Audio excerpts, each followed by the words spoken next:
Boy, it's really starting to come down out there. Yeah, Cobra must have that weather dominator cranked up to 11.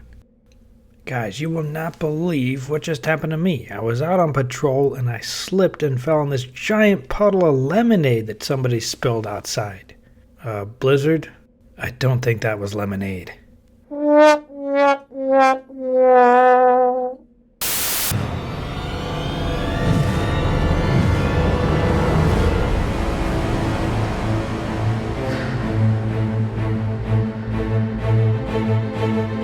Hey Joe fans, I'm JoeFan82 here with another action figure review. This time I'm looking at the figure subscription service exclusive figure Tiger Force Blizzard. This guy was released in 2019 with the final 12. And here he is in the package. We've got the G.I. Joe logo and it says GIJoeClub.com exclusive and some poorly placed card art there. His face is really obscured by the bubble and the retro Hasbro logo on the bottom left.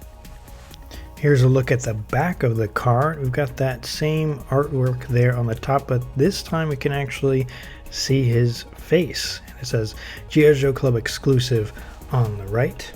And here we have the file card. It says Tiger Force Arctic Attack Soldier. Codename Greg Blizzard Natal.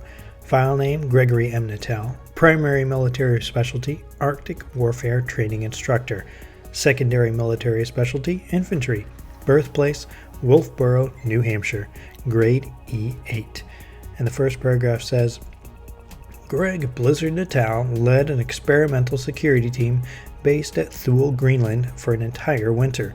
Their objective was to determine what kind of training and conditioning worked best to prepare men for combat in Arctic conditions. They found that training and conditioning had little effect. Only the hardest and meanest men made it through the course, and being the hardest and meanest of the bunch meant you were selected for the Tiger Force Special Operations Unit. The Arctic is totally unforgiving. You make one little mistake, you've had it. The cold makes you tired, and being tired makes you careless, and being careless makes you a statistic. Greg Blizzard Natal doesn't make mistakes and doesn't get careless. He wants to make sure the other guy is the statistic. The quote on the bottom says, You got an Arctic mission, I got the skis and the time. Here he is out of the package, and let's just get this out of the way at the top. Yes, he is bright yellow. Very, very bright yellow.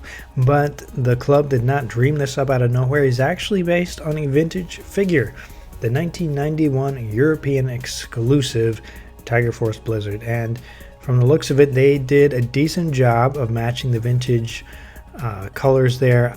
I actually prefer how on the vintage figure he's got an entire shirt underneath his jacket that is in the Tiger Force colors, the tiger stripes, versus the one little square that we see on the modern figure. Let's take a closer look. He's got a decent head sculpt with a non-removable helmet. We saw this same head on, at least I saw this same head on the modern Scoop that was released from the club. And it's got a yellow helmet and a silver visor and one really skinny neck. It's not too bad when he's looking straight ahead, but if you move it to look up, doesn't look that good, guys. Moving down, he's got a bright yellow jacket with some nice fur and some excellent detail molded in here, some pouches and grenades and rope and that little square of tiger stripe. Gray shoulder pads, gray elbow pads, and those straps coming down over his back. And this looks like maybe a canteen that's molded on his left on the jacket, and it kind of impedes his arm a little bit. He's got to move it around to put his arm at his side. Moving down, he's got the bright yellow pants continuing down. Some nice detail on the side. I'm not sure what that is. Maybe some kind of radio device. Don't know what that is either, but it looks okay. Molded in gray. And the pants continue. They keep going. Some extra paint apps would have been nice on some of these details. It is nice that the back hinge for his knees is the same gray as the material around instead of yellow. And he's got gray boots. And it is articulation time. Let's go ahead and look at his head. Again, we've got that really too skinny neck, but he does have a decent range of motion. He can look up and do a full 360 if you want him to do that for some reason. But some nice movement there. His shoulders can do a full 360, about a 90-degree bend at the elbow. Wrist can do a full 360, but no other hinge there, just the regular rotation. And left arm again is a little bit impeded by what I think is the canteen there. Same thing on the left wrist, only the 360 rotation. His legs don't really come apart that far because of how his jacket is molded, and he has single jointed knees. He doesn't have the double joint that we've come to expect from modern figures. Maybe this is a holdover from the Retaliation line where some of the figures were less articulated. I'm not sure. It's a little bit disappointing. You know, you expect the higher articulation, or you would hope anyway. His ankles do have a full 360, and they've got a little bit of a hinge there, but they don't really have too much movement because of how his pants are molded.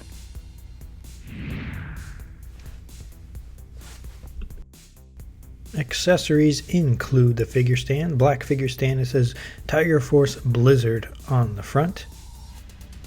He's got two black mountain climbing boots, gear things that go on the bottom of his shoes. They go on very nicely, pretty snug. It looks like they are great for climbing in these snowy mountains.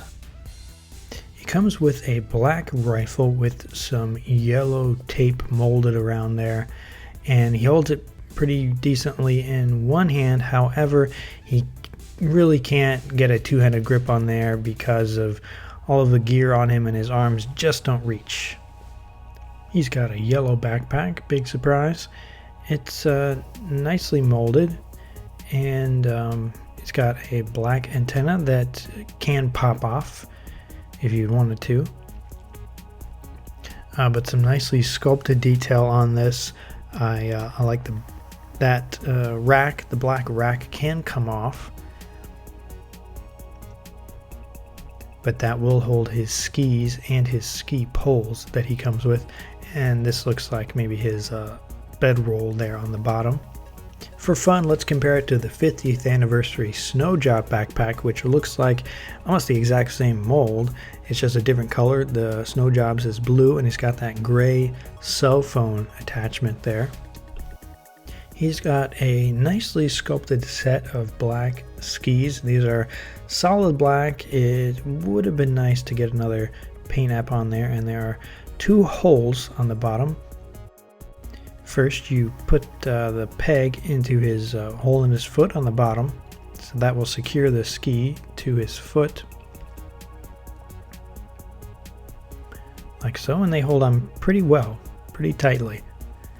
And then you'll notice that he's got two holes there, and those will go into the pegs on the figure stand, so he can actually stand on his skis on the figure stand.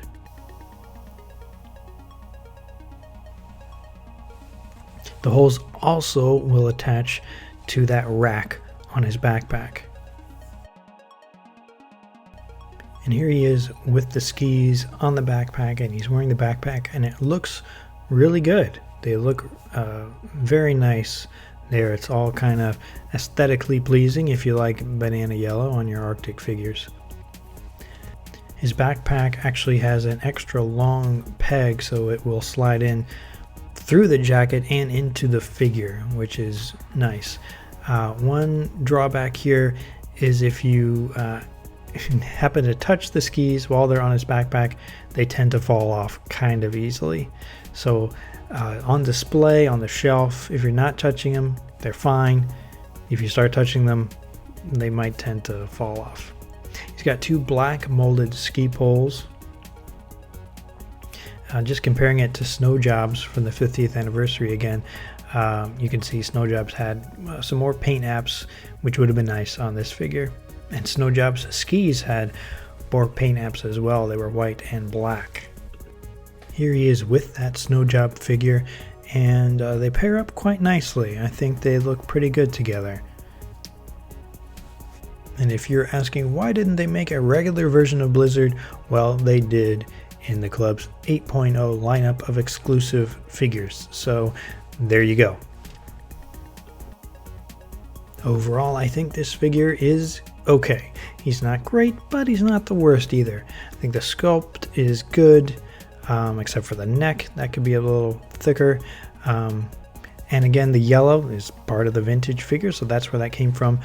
My main complaint with this guy would be that there's not enough tiger stripes. He's not clearly identifiable to me as being in Tiger Force. I got a fever, and the only cure is more tiger stripes. This guy is not one of the more high desirable FSS figures, so if you're looking to pick him up, you're looking to probably pay on the lower end of what those would be going for on the aftermarket. So that was my look at Tiger Force Blizzard. But I want to know, what do you guys think? Is this a stud or a dud? Let me know in the comments. As always, thanks for watching, and I'll see you next time.